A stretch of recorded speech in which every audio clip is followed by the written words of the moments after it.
eu acho que uma abordagem interessante, que é pouco feita, é uma abordagem, até porque também a gente está no calor dos acontecimentos, é uma abordagem estratégica.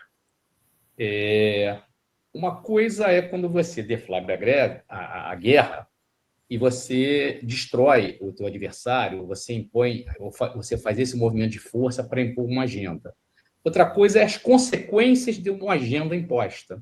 Tem um livro muito interessante, com vários desse mesmo autor, do David Harvey, que ele fala, o nome do livro é O Novo Imperialismo, tem tradução aqui em português, e vende no Brasil, em que ele fala o seguinte, que a força maior do hegemon é maior quando ela é persuasiva do que quando ela é imposta. Então, quando aqueles aos quais o hegemon se sobrepõe também estão convencidos ou persuadidos que aquele poder, ainda que não seja completamente desejável, ele também protege os interesses dos que estão sendo dominados, esse poder é mais efetivo. Né? Isso vale para várias coisas da vida. Né? É muito mais perigoso um ladrão que te convence a te dar a carteira do que aquele que toma a tua carteira e sai correndo. Então, quais as consequências de uma tentativa, digamos assim, desesperada, né, do país em queda não contínua, não linear da sua hegemonia, quando ele impõe uma política de big stick, na verdade, disso que se trata, inclusive sobre os seus aliados. Por exemplo, nós tivemos aí a União Europeia, o segundo maior bloco, em população, em riqueza e tudo mais, marchando para a irrelevância. Nós temos aqui o chefe da OTAN ameaçando tomar um território de um membro da OTAN. E aí tem um parênteses aqui para não deixar passar, a forma como a imprensa trata isso, né? Como se fosse um detalhe. Não? Será que ele vai tomar a Groenlândia? É bom para a Groenlândia? É pior para a Groenlândia? Eu costumo dar esse exemplo em sala de aula para os meus alunos, como se entrasse alguém na sala e anunciasse que em 30 minutos ia matar uma pessoa dentro da sala de aula. Aí eu pergunto para eles, vocês noticiariam isso como? Assassino ameaça matar alguém em meia hora ou anunciaria assim? Será que vai ser o professor? Bate na madeira 3 vezes. Será que vai ser um aluno? Vai ser uma aluna? Vai ser alguém alto? Vai ser alguém baixo? Vai ser alguém... É assim que a nossa imprensa está tratando uma agressão clara, não só a Venezuela, inclusive a dificuldade, a BBC censurou a palavra sequestro, né? Seria o que é um convite, talvez, o que o Trump fez, um convite para o Maduro visitá-lo, e assim também com ações agressivas abertamente. Isso tem efeito. Nós temos toda uma narrativa de que o malvadão da Europa, a maior ameaça à existência da Europa é a Rússia.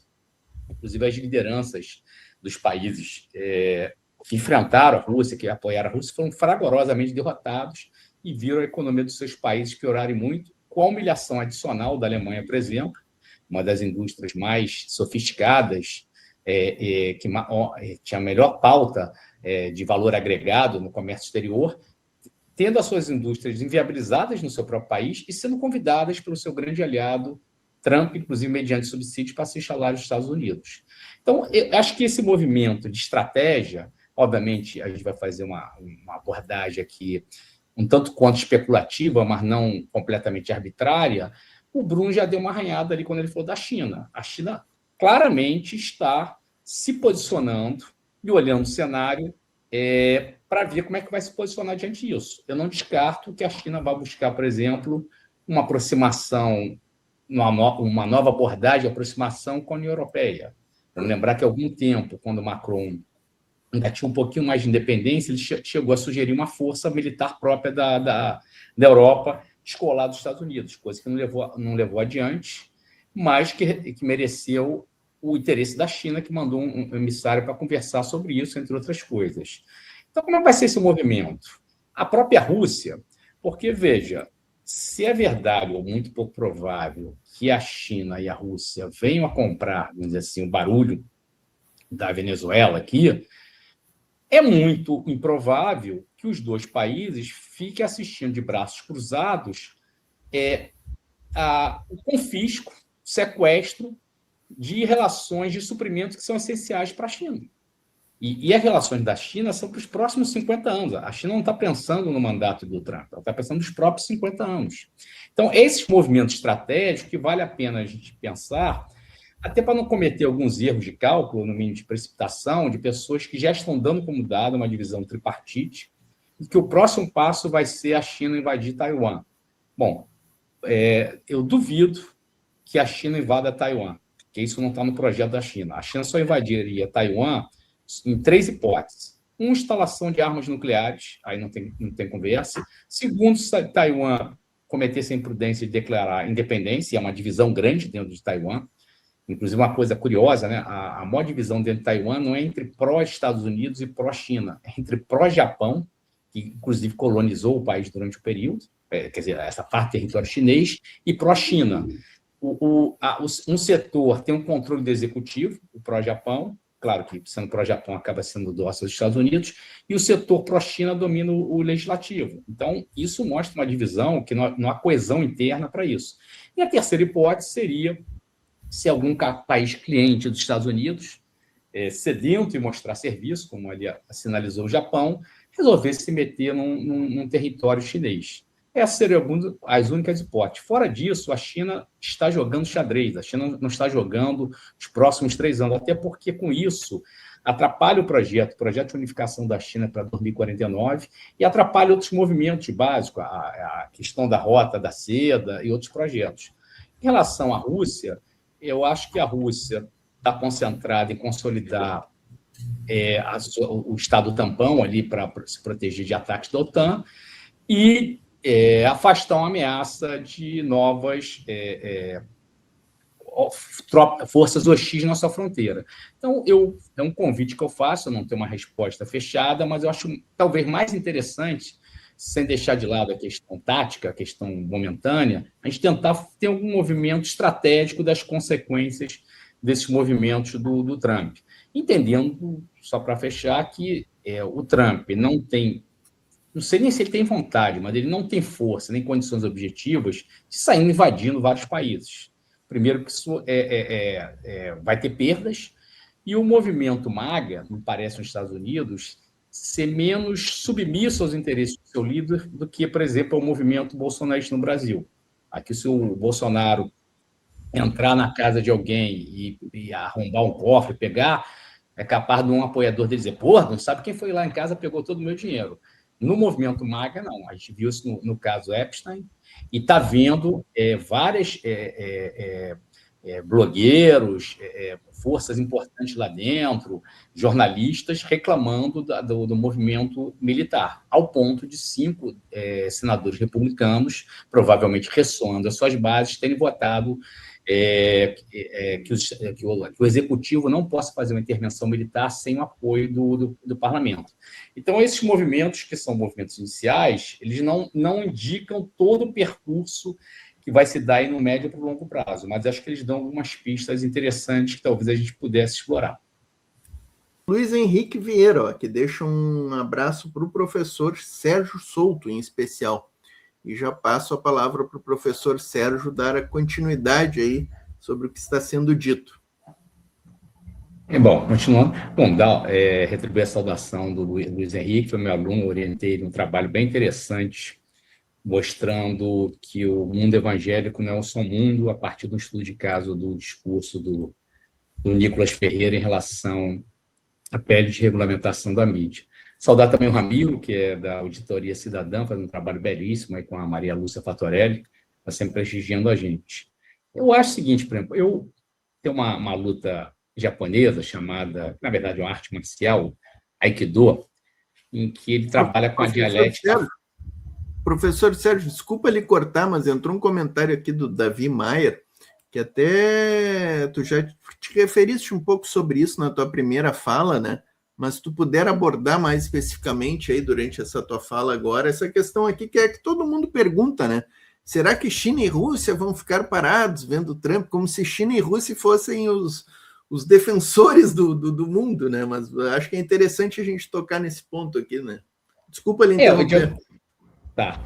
Tem uma luta chamada Aikido, que você trabalha com a dialética forte e fraco. Então, se uma mão está aqui, o cara está empurrando a mão, aquele está com força. O que você faz? Você traz o adversário para cá.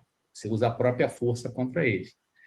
Quando um império, voltando àquela questão do livro do David Harvey, ele é obrigado a recorrer ao big stick, ao porrete, como tática principal, ainda que para arrancar acordos, volto a dizer, os Estados Unidos não têm condições de mandar tropas para todos os países, e mesmo para um país teria problema na própria base do MAGA, que é uma base mais isolacionista e uma série de problemas internos.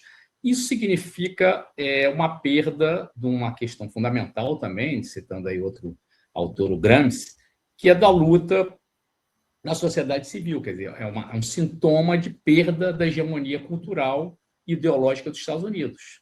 E como foi dito aí, acho que foi o João, se não me engano, que ele não faz segredo, ele mente, né, porque ele continua mentindo, porque ainda usa alguns álibis, a democracia, narcoterrorismo, né, acho que a imprensa dos Estados Unidos fez um levantamento de quantas vezes o Trump mente por dia, ele daria uns 500 Pinóquios, né? Mas ele abre o jogo.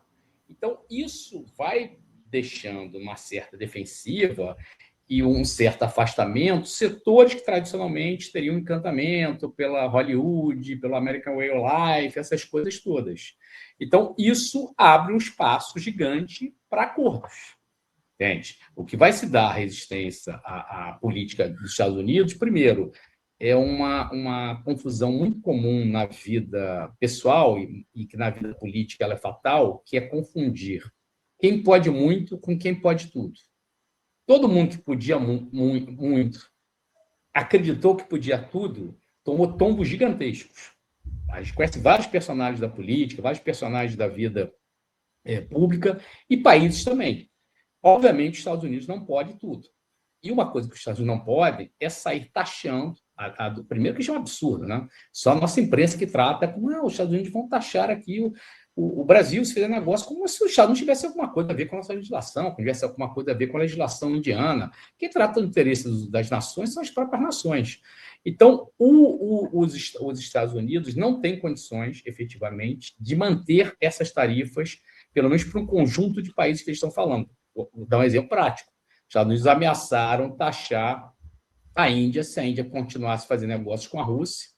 E a Índia continuou fazendo negócios não só com a Rússia, como rompeu alguns acordos com os Estados Unidos. A Índia, que tem uma posição com o Erdogan, né, alguns dos sujeitos mais escorregadios que nós temos na política internacional, ela acabou até se aproximando mais da Rússia. O Putin foi visitar recentemente a Índia, foi recebido em tapete vermelho. Então, isso você vai reduzindo, inclusive, os espaços de manobra. Em relação à Rússia e à China, primeiro que nós temos que entender o seguinte: quem tem que tratar dos nossos problemas somos nós brasileiros. Não vai vir um super-homem, né, uma versão russa, uma versão chinesa, do super-homem chinês e do super-homem russo. O que nós podemos ter alianças estratégicas. Por exemplo, aqui dentro, que tal o Brasil parar de fazer negócio com a China? O que o agronegócio acha disso? Deixar de importar fertilizantes. Eu conheço muito fanático ideológico, mas que rasgue dinheiro eu conheço pouquíssimo. Ao contrário, a maioria gosta muito de dinheiro. Eu diria até que gosta mais de dinheiro do que ideologia. Então, isso é o objetivo. E outra coisa, nós estamos aqui dentro do Brasil, isso foi decisivo, não teve nada dessa bobagem de química do Lula, com Trump, uma despolitização danada, só atrapalha o processo de debate político, é que tem empresas dos Estados Unidos aqui dentro que são prejudicadas com sanções. Nossa economia, infelizmente, é gravemente nacionalizada. É por isso que nós somos tão dependentes. Hoje, a indústria do Brasil só representa 10% do nosso PIB. E a indústria é de onde vem os melhores empregos, a maior sofisticação. Você não vai crescer o quê? Com agropecuária? A agropecuária representa 6% do comércio mundial. Se o Brasil ou qualquer país tiver 100%, obviamente não vai ter, desse comércio, ele só vai ter 6% do comércio mundial. E outra coisa, é um comércio que não é inelástico. Embora alguns países tenham melhorado seu patamar de vida, possam consumir mais alimentação, você não tem, isso não é inelástico. Diferentemente do setor sofisticado, por exemplo, como de exportação de engenharia, do serviço de engenharia, como, por exemplo, antes da Lava Jato destruir a indústria nacional. O Brasil detinha ali alguma coisa, 6% desse setor, na época representava 35 bilhões, percentualmente era pequeno, mas era um valor importante, E outra coisa, o Brasil tinha uma hegemonia clara na América Latina e com boas entradas na África. Hoje, pouca gente sabe, a África hoje é o continente mais cresce no mundo. Gente, não é à toa que estão tentando derrubar o presidente de Burkina Faso. Deram um golpe de Estado agora há pouco. Então, esse conjunto de fatores objetivos, eles se contrapõem ao voluntarismo do Trump. E aí temos que entrar com o fator subjetivo. O fator subjetivo é fazer, por exemplo, o que o presidente Petro fez na Colômbia. Chamou um dia de defesa nacional da Colômbia, lotou as praças e as ruas da Colômbia. Se você preferir ficar dizendo que tem química com Trump, depois não fique surpreso quando vê a intervenção pesada que vai vir na eleição brasileira. Se o Trump soltou um traficante condenado nos Estados Unidos há 45 anos para interferir na eleição de Honduras, e os países que vão reconhecer esse país, nenhum deles pediu ata, né? Alguém vai pedir ata, o Lula vai pedir ata de Honduras, os outros países vão pedir atas para reconhecer, que está roubando de um outro candidato reacionário. Imagina, liberou dinheiro com o Milei. Imagina o Brasil. O Brasil determina aqui, em boa medida, os rumos da América Latina. Então, o que eu acho que, voltando à questão da China, eu acho o seguinte, a China vai defender os seus próprios interesses. Por isso que eu digo, não acredito que a China vá interferir em Taiwan militarmente, a não ser naqueles 3 cenários que eu falei. Porque não interessa nesse momento, a China ela não quer ser pautada, porque a China tem estratégia. Então, ela não quer deixar a tática, o conjuntural, interferir numa estratégia mais adiante. Já teve chineses que falaram, o Trump tem mais 3 anos, não sei quantos meses, não sei o que de governo. Entendeu? E depois dele, nós vamos continuar aqui. E a Rússia, e com os estragos que trouxe. Quando os impérios caem, eles não caem numa única, uma única queda. É todo um processo. O processo anterior lá do Bushinho, de fazer a guerra da Iraque, provocou naquele momento um afastamento importante entre a Europa e os Estados Unidos, depois há uma recomposição, mas isso vai deixando uma marca. A sinalização, por exemplo, da derrubada do Saddam, e mais do que a do Saddam, toda a dinastia, todo o partido lá, sinalizou para a Arábia Saudita, que são inimigos, inclusive, estratégicos. A Arábia Saudita começou a fazer um deslizamento, ainda que muito cauteloso em relação aos Estados Unidos, adotou uma medida que é um terremoto, embora nunca tenha sido oficializada, que passou a aceitar pagamentos que não sejam em dólar por petróleo, inclusive num comprador importante, tanto do ponto de vista como ator geopolítico, como um ator das compras, que vai às compras, que é a China. Então, tudo isso, nada... E a Arábia Saudita é o único país do Oriente Médio com o qual os Estados Unidos tinham feito um acordo estratégico militar, inclusive desagradando, um momento raro, Israel. E a Arábia Saudita começou a sair. O problema lá que o rei reclamou foi quando o príncipe ameaçou privatizar uma parte da Aramco, aí o rei subiu das tamancas, subiu da cama, lá na Aramco não tem privatização aqui. O resto, e a Arábia Saudita tem um plano muito interessante, que vale a pena ser estudado com mais calma, que é projetando os próximos 50 anos. Não só a Arábia Saudita sem petróleo, que é o fundo soberano deles, que, diferentemente do nosso, serve para pagar juros, né? Então, 1 trilhão para o Bolsa Juros, do qual desse 1 trilhão vai para 2/3 dele vão para 150 mil pessoas no Brasil. Pensando em alianças, houve uma aproximação muito interessante, intermediada pela China, da Arábia Saudita com o Irã, que levou a um arrefecimento da guerra lá no Iêmen, inclusive deu mais fôlego para os cotistas causarem o estrago que causam para um país nuclear como é Israel. Então, esses movimentos todos, eles vão vir. O que eu acho é que a China, a Rússia e particularmente a China, não vão ficar de braços cruzados se os Estados Unidos continuarem com a mesma política de cortar os seus suprimentos, porque essa é a questão essencial para ela. Se ela vai ter... A China não necessariamente precisa ter uma reação armada. A China, quando o Trump começou a pular, sanção, a China falou, então beleza, já que você não quer comprar da gente, está tudo muito caro, a gente para de vender para você terras raras. Você tem vários mecanismos de geopolítica, de economia. Eu posso, por exemplo, acelerar a saída das vendas dos papéis da dívida dos Estados Unidos. A China era o principal comprador, há muito tempo não vem renovando boa parte dos papéis. Eu posso acelerar. Eu não vou sair todo porque eu tenho prejuízo. Eu estou exposto a produtos, eu não posso sair todo. Mas eu posso acelerar esse processo. Então, existem vários, e os Estados Unidos precisam, aí, alguma coisa, um dado mais recente que eu tinha, era 2 bilhões de dólares por dia para girar sua dívida. Para poder, como é que os neoliberais falam? Para continuar gastando mais do que arrecada, mais do que pode.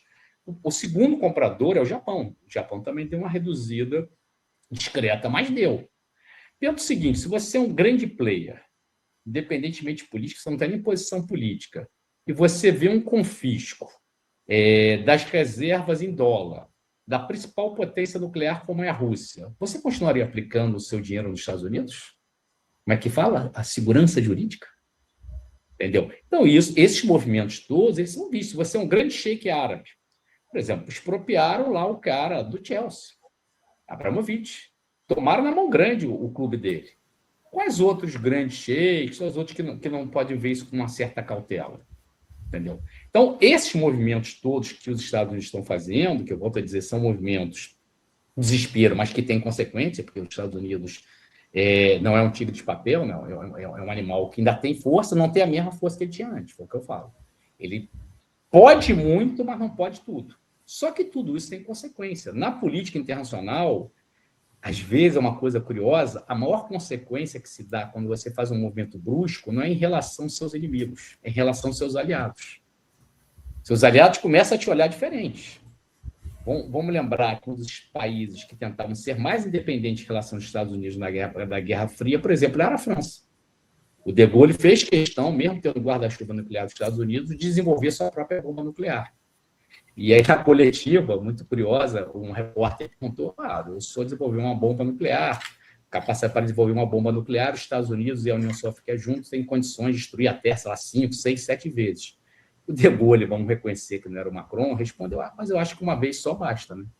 Então, como é que a Europa vai se sentir se a Groenlândia for invadida pelos Estados Unidos? A expressão, atenção, imprensa brasileira, a expressão, quando você entra em outro país, é invasão mesmo, tá? Anexo, não sei o que e tal. Ou se for assediada duramente pelo Trump, de maneira a perder a autonomia lá na Groenlândia. Vocês vão continuar debaixo do guarda-chuva, ainda vão continuar dizendo que o malvadão lá é a Rússia? Entendeu? E como é que fica? Vão continuar tirando recursos da saúde, da segurança, da educação do povo europeu para continuar financiando a máquina de guerra, a sua indústria bélica lá na Ucrânia? Entendeu? Então, esses movimentos todos, essas perguntas que nós estamos levantando aqui, dirigentes que têm poder decisório, nós não temos poder decisório, o nosso poder é de botar questões para as pessoas pensarem, fazer que nem a música do Raul Seixas, o diabo não toca, a gente dá alguns toques. Essas perguntas estão sendo feitas em vários recantos do planeta. Nós vamos ter respostas distintas de acordo com duas questões: o nível de soberania de cada país e o nível de vontade política de cada nação, de ser soberana. Nações de vontade fraca têm baixo poder de soberania e têm baixa expectativa de ter uma vida boa e tudo mais. Nações de vontade forte, ainda que passando por situações extremamente difíceis, como passa, por exemplo, Cuba e outras lá, elas tendem a ter um poder de, uma palavra também da moda, resiliência maior.